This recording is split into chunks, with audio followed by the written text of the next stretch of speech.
defend its citizens when they're being directly attacked by the Arabs. The case of the Jewish people is very unique in history. Never before has a people been so stubborn and not disappeared like other people have. As a matter of fact, there is no example of a nation reconstituting itself after 2,000 years of exile and returning to an ancient homeland.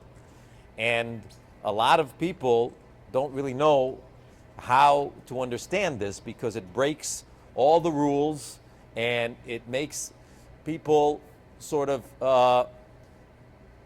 it makes it difficult for them to place the Israel story in the regular mold. Now, Israel is not the colonial outpost that many in the third world think it is, because the Jewish people became the Jewish people in the land of Israel, so they aren't a foreign occupier. And Israel isn't a religion that doesn't deserve self-determination, as many claim, because Israel, besides being Jewishness, besides being a religion, is also a nationality, which deserves, like every other nation, to have self-determination.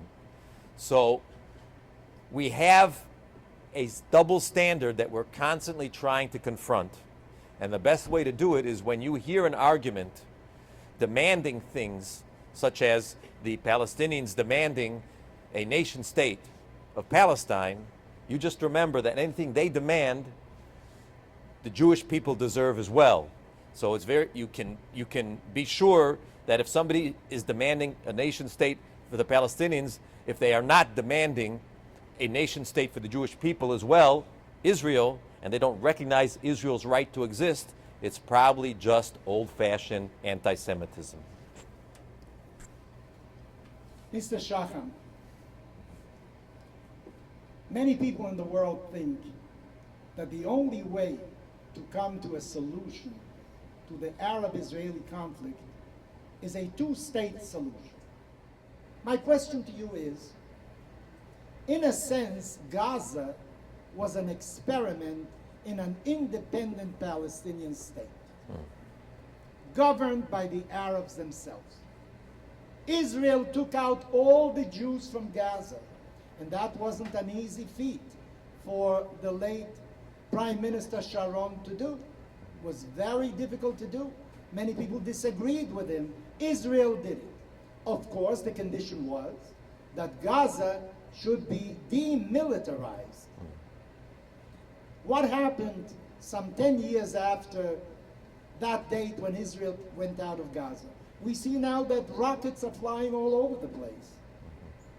Now, if the West Bank, Yehuda and Shomron, were to be a Palestinian state, independent, what guarantee can Israel have that rockets that are much closer and probably better aimed will do tremendous damage in Israel? Is a two-state solution still a possibility? The position of the government of Israel is and has been for the past probably 5 or 6 years that the best solution to the Palestinian aspect of the Arab-Israeli conflict is indeed two nation states. Now, beyond the slogan, two states for two people, there is an entire range of issues that have to be solved in order to get this to work. First of all, it's not just two states because you declare two states. They have to be the result of negotiations, direct negotiations between Israel and the Palestinians. Second of all, the partner in those negotiations has to be a partner that recognizes Israel, that renounces terrorism, and that recognizes all the agreements and the understandings that have already been reached in the negotiating process. Therefore, Hamas is not a negotiating partner. Third, in order to achieve this agreement, 5 key issues must be addressed. And they have to be addressed together because the sides might be able to give in on one issue in order to get more on another issue. And those 5 issues are, first of all, where's the border going to be?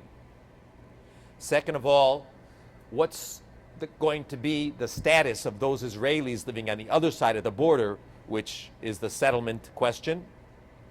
Third of all, what will be the security arrangements applied to this Palestinian state when it is established in order to make sure that it does not threaten the existence of the state of Israel, the nation state of the Jewish people? And here we have to look at the example of what happened in Gaza when we pulled out, what happened in South Lebanon when we pulled out, and understand the changes in the Arab world that are taking place now to make sure that the West Bank doesn't turn into another forward base for Iran and crazy Islamic terrorist groups.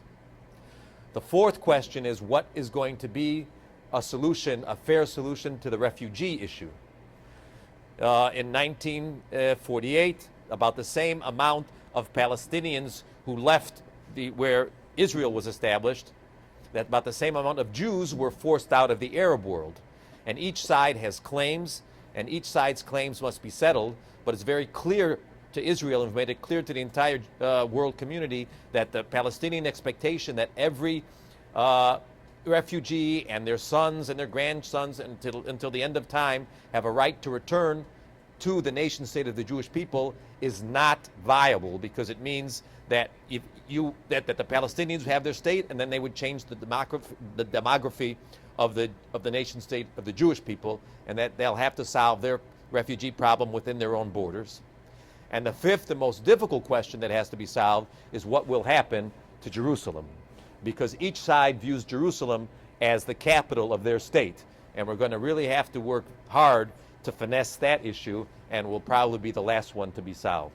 So, taking all those issues into account, the government feels that the best solution at this point would be the creation of 2 nation states.